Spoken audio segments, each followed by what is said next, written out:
La Haute Autorité de Santé promeut, depuis 2018, les rencontres sécurité comme un outil essentiel pour développer une culture de sécurité encore fragile dans les établissements de santé. Cette culture est encore trop souvent marquée par une perception punitive de l'erreur et un manque de soutien du management. Ces rencontres favorisent un dialogue direct et constructif entre la gouvernance et les équipes de terrain autour de la sécurité des soins et des patients. Ceux qui en parlent le mieux sont ceux qui l'ont mis en place.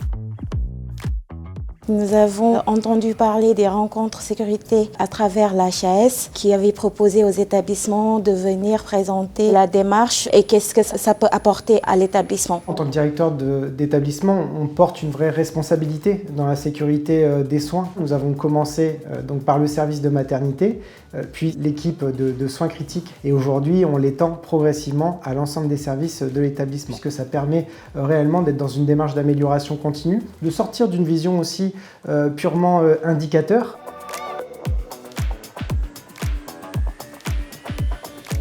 En amont, on a pu établir avec la directrice des soins un planning annuel pour effectuer ces rencontres dans différents services en les priorisant bien sûr. J'identifie les secteurs à risque de l'établissement comme la réanimation, les urgences, la maternité. J'échange avec les cadres de service de la nécessité de mettre en place ces rencontres. On dégage le top 3 des actions prioritaires. Il y a un courrier de la part de la direction qui est envoyé à l'équipe pour leur faire part de cette démarche. On met en place des affiches pour déjà informer les équipes qu'on va venir les rencontrer. Par la suite, le responsable de service va définir avec qui on va effectuer la rencontre sécurité. Moi, mon rôle en tant que responsable d'unité de soins, c'est d'analyser les résultats de l'enquête culture sécurité, de voir toutes les équipes, écouter les soignants et leur remonter et de dégager les axes d'amélioration que l'on pouvait avoir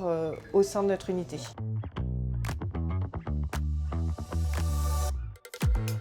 Pendant ces rencontres, les équipes interagissent avec la gouvernance médicale comme la direction. On essaie ensemble de dégager des actions d'amélioration suite aux différentes problématiques qui ont été exposées par les professionnels de santé. Il faut favoriser le fait de les faire dans les services de soins au plus près des équipes. Cela permet à ce que les équipes se sentent vraiment concernées par la démarche. Merci pour vos contributions. C'est extrêmement riche pour nous. Ça permet encore une fois de venir nourrir tous nos plans d'action au sein de l'établissement, d'améliorer vos conditions de travail, les conditions de prise en charge du patient et faire en sorte d'avancer.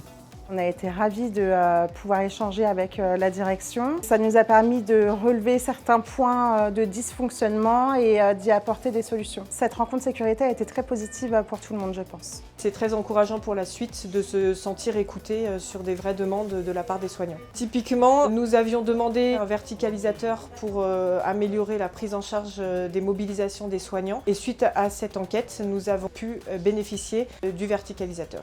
C'est très bénéfique, concret. Et c'est ça que les soignants attendent et apprécient.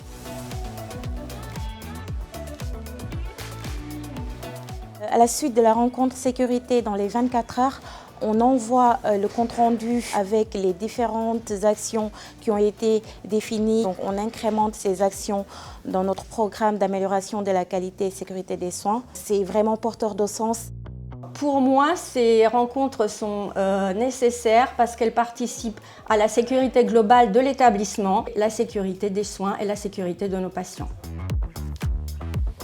Ce qu'on en attend concrètement dans l'établissement, c'est de se nourrir de la parole des professionnels de santé, de pouvoir intégrer tout ce qui ressort de ces réunions sécurité dans le plan d'action qualité de l'établissement, qualité gestion des risques, et les remonter également dans la politique de qualité de l'établissement.